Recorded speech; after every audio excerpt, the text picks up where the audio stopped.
नमस्कार, मैं हूं doctor Vrinda Singh, associate professor home science, government girls college Nagaur.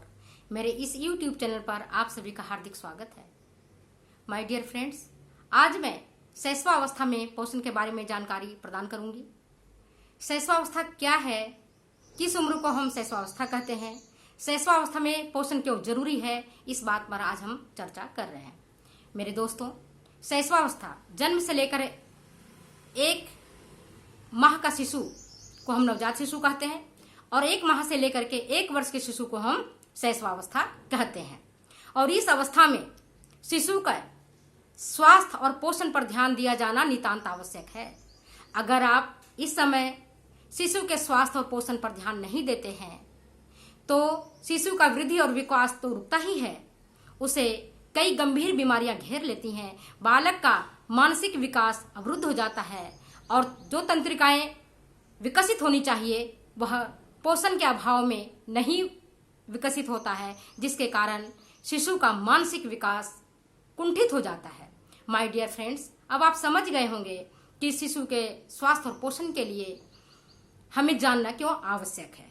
मेरे दोस्तों, शैशवावस्था शिशु के जीवन की वह अवस्था है, वह महत्वपूर्ण अवस्था है जो संपूर्ण जीवन के लिए, संपूर्ण विकास के लिए एक आधार प्रदान करता है।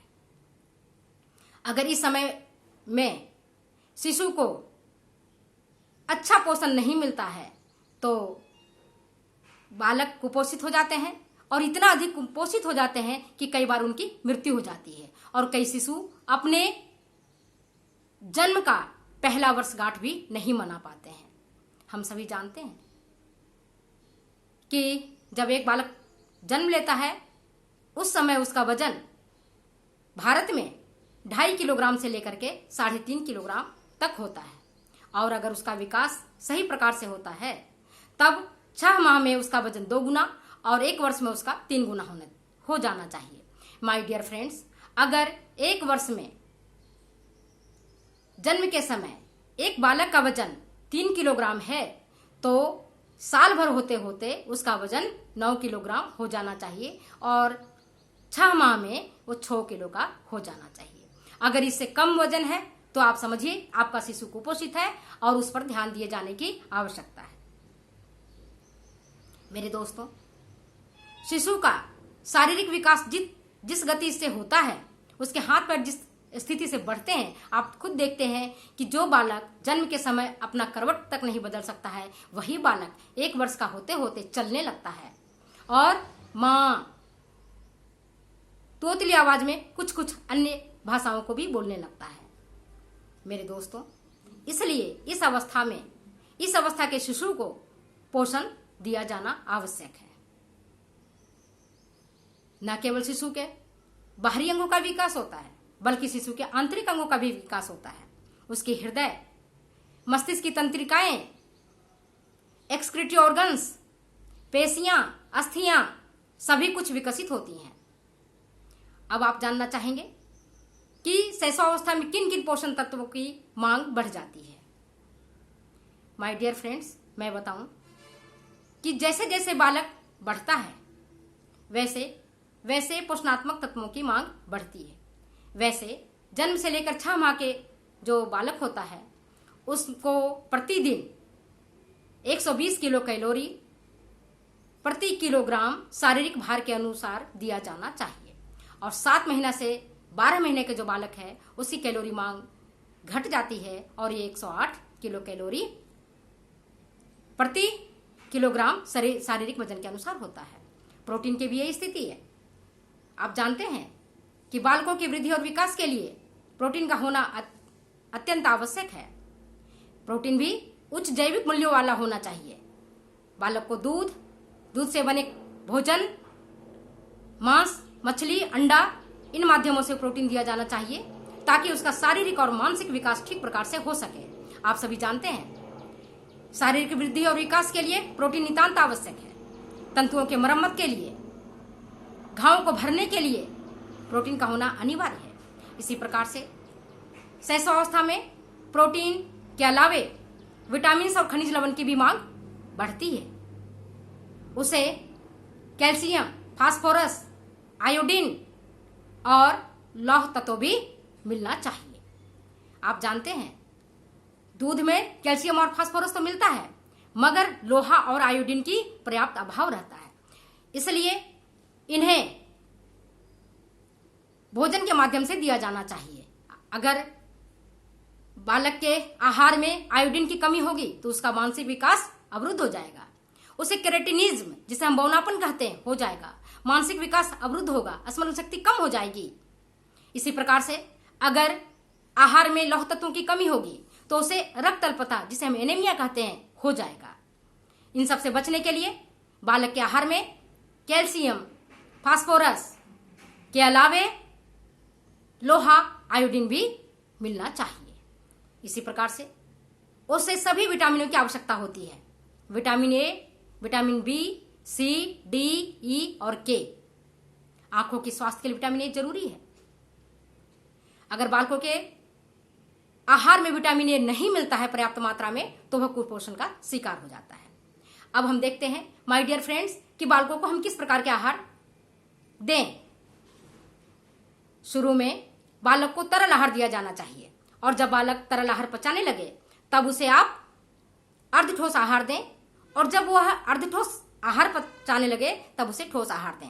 अब आप ये जानना चाहेंगे कि उसे किस अवस्था से, किस उम्र से आप आहार देना प्रारंभ करें।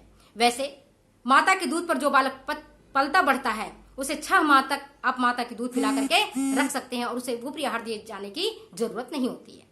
लेकिन जो बालक गाय, भैंस, बकरी या डिब्बा के दूध से पलते बढ़ते हैं उनके आहार में कॉड लिवर ऑयल 2 महीना के बाद से ही दिया जाना चाहिए। आप 4 महीने से उसे संतरा और मौसमी दे सकते हैं। 6 महीने के बालक को आप तरल आहार दें, जैसे मौसमी का रस, संतरे का रस, सब्जियों के सूप, दाल का पानी, मांड, सब्जियों को और टमाटर को मिला करके उनका सूप, ये सब चीज आप 6 माह की अवस्था को दे सकते हैं। और जब बालक उन्हें पचाने लगे तब उसे अर्धठोस आहार दें, जैसे खिचड़ी, दलिया, सब्जियों के कुचल करके, मसल करके, इस तरह का चीज दे सकते हैं। आटे की खीर दे सकते हैं, सूजी का खीर दे सकते हैं, साबूदाने की खिचड़ी दे सकते हैं। अर्धठोस 9 महीने का बालक अर्धठोस आहार को पचाने लगता है और जब बालक 1 वर्ष का हो जाता है तब आप उसे ठोस आहार दे सकते हैं। पहले उसे आप ठोस आहार में भी मसल करके दीजिए और बाद में जब उसे पचाने लग जाए तब उसे आप ठोस आहार ऐसे भी आप खाने को दे सकते हैं। वैसे तो बाजार में बेबी फूड्स के नाम पर कई सारे कंपनी की कई सारी फूड्स अवेलेबल हैं, लेकिन अगर माताएं उसे अपने घर पर अपने हाथों से बना करके अपने बालक को खिलाती हैं तो उनमें जो पौष्टिकता होता है, जो स्वच्छता होता है और जो प्रेम होता है वह बाजार वाले डिब्बों में नहीं मिलता है। माय डियर फ्रेंड्स, अब आप जान गए होंगे कि हम बालक को किस प्रकार का आहार दें। 6 माह के बालक को आप तरल आहार दीजिए। तरल आहार में सब्जियों के सूप, टमाटर के सूप, फलों के रस, सभी प्रकार के फलों के रस आप दे सकते हैं जिसमें सभी पौष्टिक तत्व हों। अब हम ये जानना चाहेंगे कि किन किन आहार हमें बालकों को नहीं दिया जाना चाहिए। मेरे दोस्तों, बालक को किन आहार नहीं दिया जाना चाहिए इसमें आप देखिए, मिर्च मसालेदार चीजें उनको मत दीजिए। बाजार का तला हुआ भुना हुआ भोजन उसे मत दीजिए, वो नहीं पचा पाएगा। कठोर चीजें उसे मत दीजिए, राजमा छोला जैसी चीजें मत दीजिए। उसे मुलायम सुपाच्य चीजें दीजिए, मुलायम सब्जियां दीजिए, लौकी तोरई दीजिए। कई माताएं कहती हैं, उनकी शिकायत रहता है, मेरा बेटा बैंगन नहीं खाता, लौकी नहीं खाता, कद्दू नहीं खाता, फूल गोभी नहीं खाता। माय डियर फ्रेंड्स, इनमें कहीं ना कहीं हम माओं का ही दोष है। हम माताएं शुरू से बालक को ऐसी चीजें नहीं खिलाते हैं। जब बालक इन्हें नहीं खाता है और हम उन्हें नहीं खिलाते हैं तब उनकी धीरे धीरे आदत बन जाती है और आगे चलकर उन्हें खाना पसंद नहीं करते हैं। इसलिए मैं सभी माताओं से कहती हूं कि आप बालकों को सब चीज दीजिए। अगर एक तरीके से वो खाना जिस तरह से आप पकाती हैं उस तरह से अगर वो सब्जी नहीं खाता है तब आप उसे पराठे के रूप में, पूड़ी के रूप में, सब्जी के रूप में, खिचड़ी के रूप में उन्हें आप खिलाएं। धीरे धीरे उनकी आदत बन जाएगी और वो खाने लगेंगे।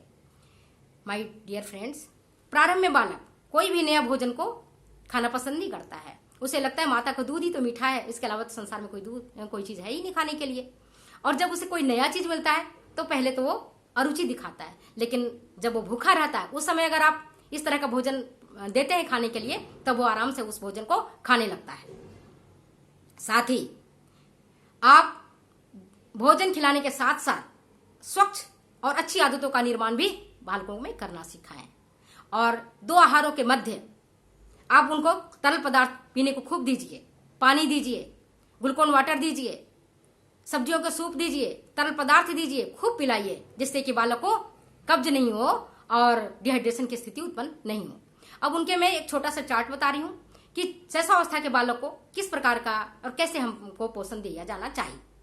माय डियर फ्रेंड्स, मैंने पहले भी बताया था 2 माह के शिशु को आप कॉड लिवर ऑयल दे सकते हैं और 2-3 बूंद दिन में 2 बार। अगर एक बार आपने 10 बजे दिया है तो दूसरी बार आप 2 बजे दीजिए। इसी प्रकार से 4 माह के शिशु को आप संतरा और मौसमी के रस को आप 1 चम्मच दिन में 2 बार दीजिए। अगर एक बार आपने 11 बजे दिया है तो दूसरे बार आप 2 बजे दे सकते हैं। 6 माह के शिशु को आप सब्जियों के सूप, दाल का पानी, चावल का मांड, फलों के रस आप दे सकते हैं। 3 से 4 कटोरी चम्मच, 2-3 चम्मच आप दीजिए। 3-4 कटोरी ज्यादा हो गया। 2-3 चम्मच आप दीजिए और दिन में 3-4 बार दीजिए।